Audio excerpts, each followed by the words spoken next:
Welcome everybody to the Celtics Double Take Podcast. Dylan McCaffrey and James Kwan here again today. The first place Eastern Conference Boston Celtics are 8-4 at the moment. Today we'll talk about the return of Kemba Walker and the insane past two games this team has had. But first things first, as always, we have our best and worst takeaways from the week. James, you wanna go first? These last two games. Yeah, man. Best. We just had some games. I think that's on. I'm gonna keep it short. Yeah. Honestly, like after that hiatus, it was kind of giving me flashbacks of like last March. So I'm just kind of happy to be playing again, see him back in action. But I mean, we got a pretty big dislike here in the last week with that Knicks loss. I'd say that's definitely got to be the worst thing. I mean, you can't lose to the Knicks, but for a lot of we'll get into it later when we talk about the games. But for a lot of reasons, I don't think it was a big deal. But yeah, you can't lose to the Knicks. You can't lose to the Knicks. No, absolutely. And my worst thing also comes from the Knicks game, and it's just the return game for Kemba Walker did not go the way we would have hoped. It wasn't all his fault because it was everyone's fault that night. But yeah, my worst thing is Kemba coming back and waiting for that for a while and it not coming through. And the best thing for me, honestly, is Taco Fall. The garbage time minutes he got in a blowout win, making a three, and then driving to the rim and dunking was the best moment of my week. It was a two, to be fair. It was a deep two. Yeah. It was a deep two. It had the magic of a three. It had a magic of a three. That's all that matters. We were up by like 30, so either way. So yeah, the Celtics didn't play for like a week.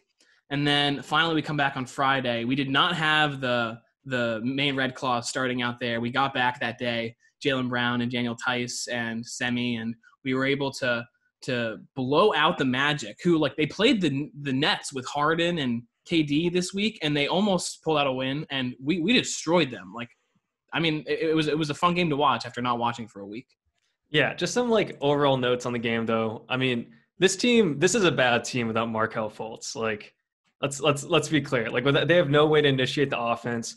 Aaron Gordon, he's got to be like the worst good player in the league. Like, just watching him play games, you're just like, wow, like, you know, he's getting some points here and there, but like he's really not doing anything to help him win. I can't believe there's rumors about us wanting him on our team. It's almost as ridiculous as the Harden one. But yeah, that Taco moment, that was much needed. After this COVID hiatus, I was like, that brought life back into the fandom, I think. And dude, Nesmith, this guy, I mean, talk about the main Red Claws. He needed the G League this year. And I feel bad for him because he's just not ready. It's very obvious. Like we're shoving him out there. Like, and it's not fair. I mean, like, what do you see from him? Because I don't see anything that showed, like, first of all, he just looks like he's scared.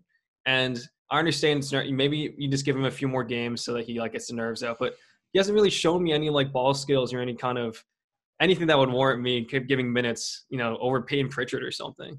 I don't know. What do you think? Yeah, Naismith, like last year we missed out on the best shooter in the draft in Tyler Hero. And this year we were like – there was other options that would have been nice for us. They got like swiped away or that we could have taken, and we went for the best shooter in the draft. He shot over 50% in college, and that was like, all right, at the very worst, we're getting just like a knockdown, catch and shoot 3-point shooter. And he cannot make a three. Like, he had a couple late in garbage time, but he's supposed to be the best shooter in the draft, and he's nowhere close. And yeah, he just does not look like he has a feel out there. It'd be one thing if he was like, you know, Javonte Green, where he's like going out there and still making all these hustle plays and being athletic, but he gets blown by a lot on defense. He's not ready, obviously. Javonte Green might be the quickest guy on the floor when he's out there. That was really exciting. He's wearing Troy Polamalu's number, and he's running down the court like he's breaking the C gap. And like, I'm telling you, man, this guy, I think another reason why Brad doesn't mind that we have these like COVID things and some of these guys are getting minutes is it's boosting their trade value. And honestly, I think if Javonte Green gets more minutes, I think you package him in with a Romeo or a Carson Edwards, and we can really see ourselves come away with something that's like a lot more than those two guys and how we're using them. But I was very excited to see like the B team, main Red Claws play a game just to like see what they got, and that could definitely increase the trade value. Yeah, and Semi Ojeleye. I mean, this guy. We said a little last week. I'm declaring it. I'm pinning it. He's the new OG Anunoby. I haven't seen enough from OG this year. I think Semi Ojeleye is taken. It's SG now. It's SG now. He's taken over. But yeah, that game you come away feeling good, but you know, obviously what happens after that.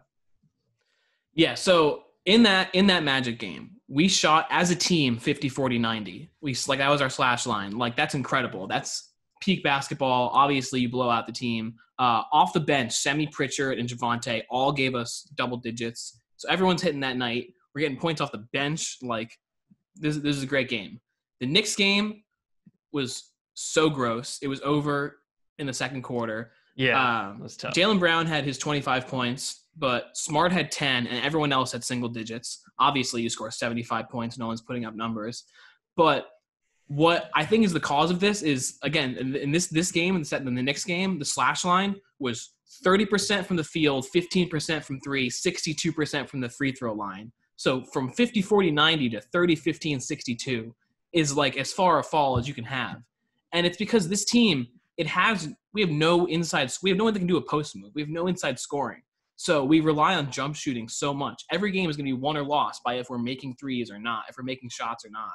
And the jump shooting in the Knicks game couldn't have been worse. And part of that falls on Kemba because it was his first game back, but he's 3 of 13, 1 of 8 from 3. What did you see from Kemba that game? Yeah, I mean, well, first of all, I think us living dying by the three. I mean, yeah, we're kind of the new Rockets. It kind of feels like that. But yeah, Kemba, he should not be back, man. I don't know why we're rushing him back. I don't think that there's really a lot of benefit if he's playing 20 minutes a game. Listen, it's messing with P. Rabbit's rhythm. We saw that in that game. This guy is a hot hand right now. And so the need for Kemba isn't exactly there. I mean, this is why we got Teague, right? Like, why did we get Teague? If Kemba is going out there being, playing 20 minutes a game, obviously compromised, then what are we doing? I mean, let's not forget who Kemba is. We're talking about a guy who's like a top 3 MVP candidate at like few years back. For at least like the first half of that season, he was balling out. When he stalled last season on the Hornets, he was that's who we traded for. That's a player that we thought we were bringing in. So why rush that caliber of a player back from this like mystery knee injury that no one really knows what's wrong with it, and we're kind of just playing him and seeing if he kind of holds up. It's kind of like driving an old car every day. You're like, all right, I'm gonna take this out. Hopefully it doesn't crap out this time. And it's like, well, let's just like wait a second and let him get the proper rest. Am I crazy for saying that? People are gonna say that we need wins, but I disagree. My car's in the shop right now, and I'm about to go get it after we record this, and it's not fixed. It's not fixed yet, but I need it, and that's a situation where you gotta do what you gotta do. Kemba is not fixed yet, but we don't need him. You're right. Like P. Rabbit's going off. You want to get your star players back. You want to get Kemba back and getting into the feel of it, but he needs to be healthy and like full performing in the summer when we're playing in the playoffs and trying to make a deep run. Whereas it's nice where like last year in January he balled out, but then in August he was limping out there. Like we need to if he's gonna play like 20 minutes and then get a night off, like don't force him to overdo anything because we need him to be like you said, like the MVP, like the peak level of Kemba, which whatever his potential is, like to make a deep playoff run. So yeah, the first game back wasn't encouraging. I'm sure it'll be better and will be better. Like we're gonna get Tatum back. So It's not the end of the world, but it's a 30-point loss to the Knicks, which is like maybe the worst thing you could have in your return game. Yeah, I mean, listen, why it bothers me is that Danny Ainge literally admitted, and Danny Ainge does not admit he's wrong very often. He admitted that he made a mistake in bringing Kemba back when he did last year, and how Kemba probably wasn't ready.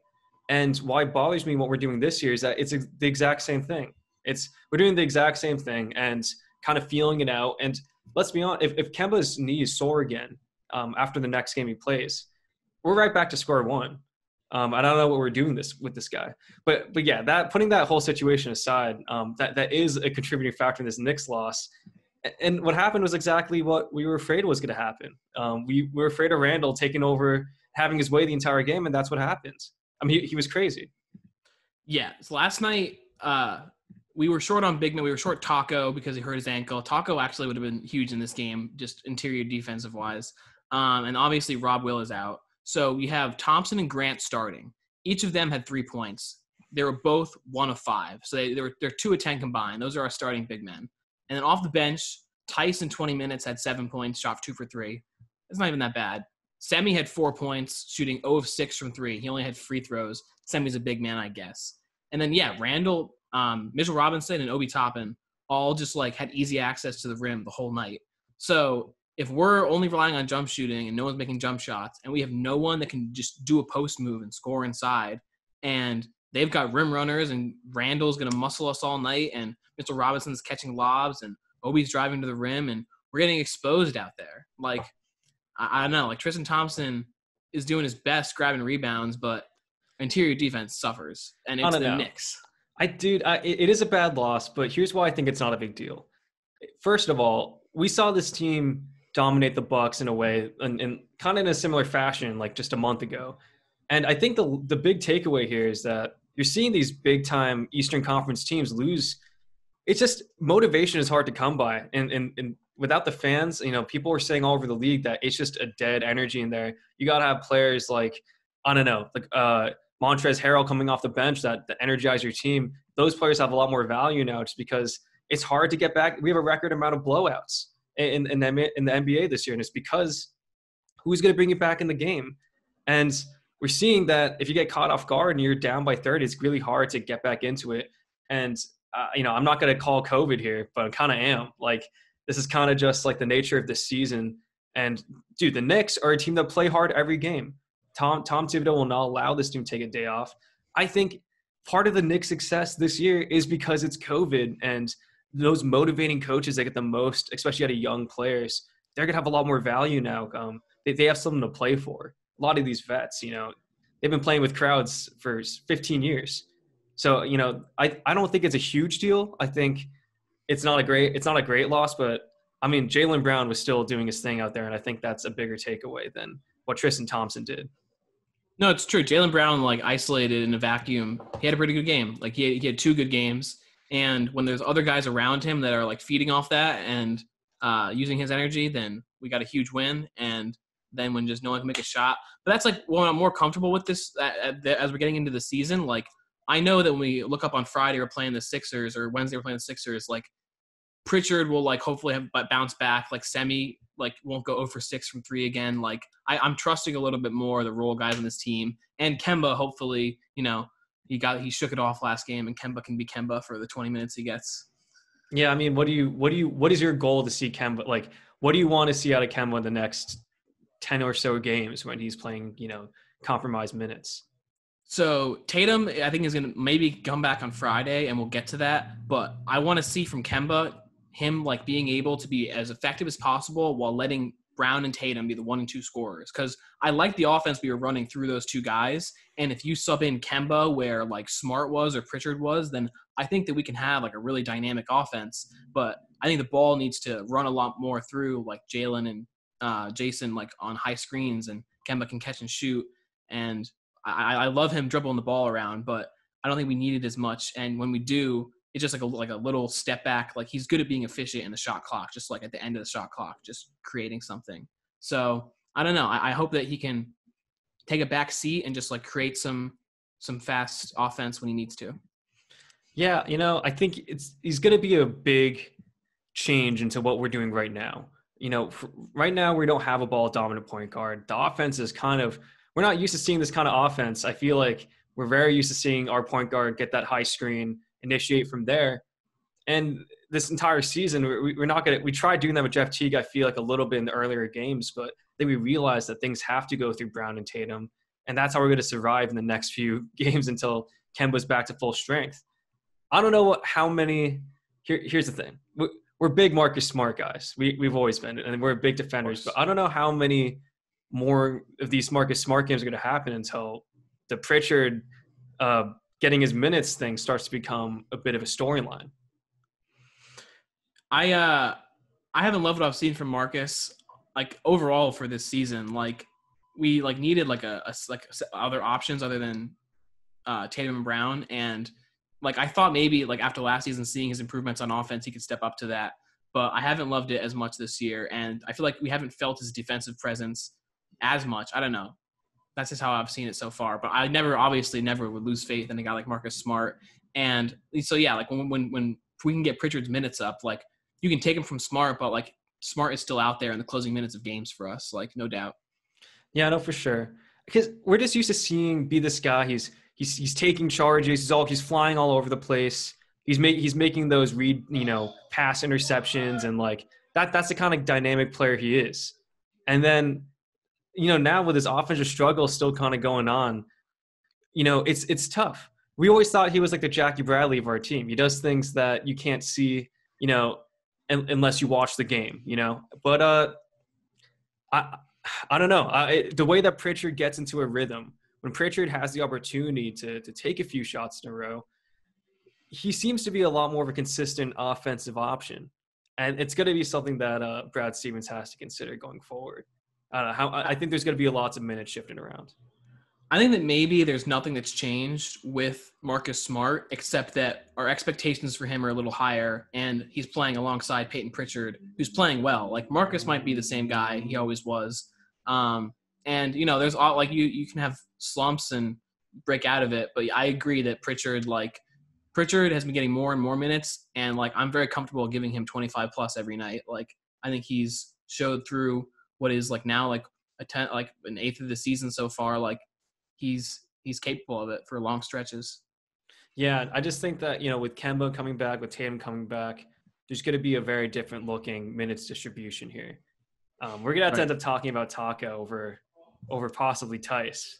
All right? I mean, when does that conversation start?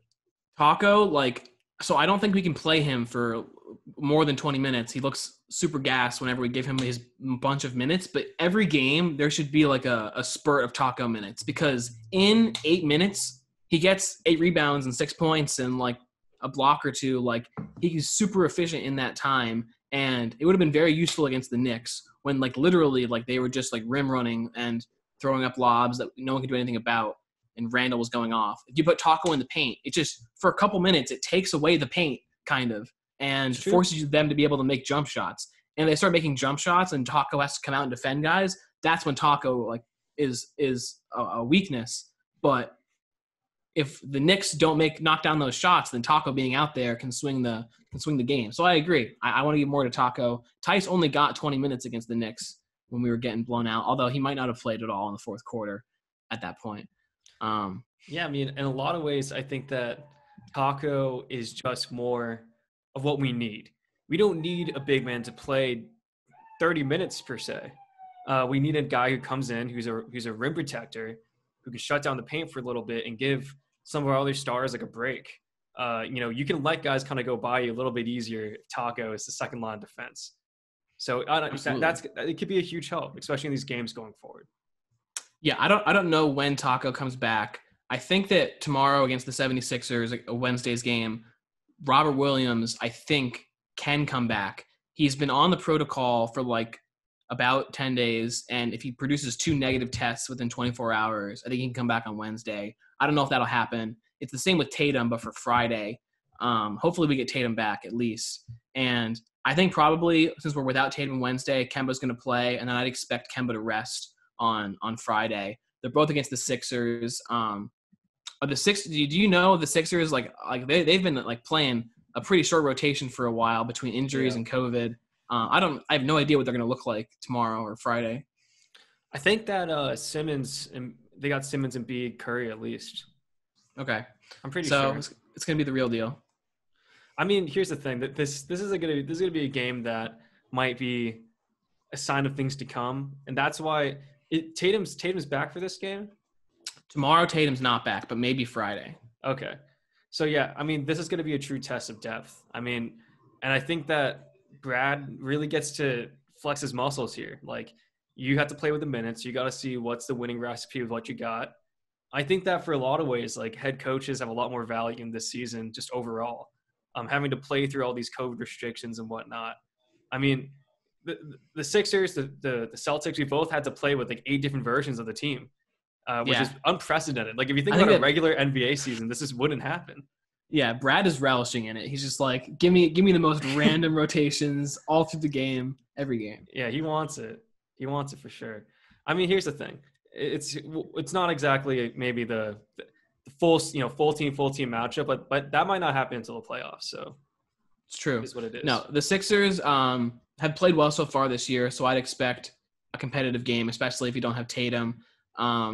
We play them twice in a week, which is going to be the thing this season.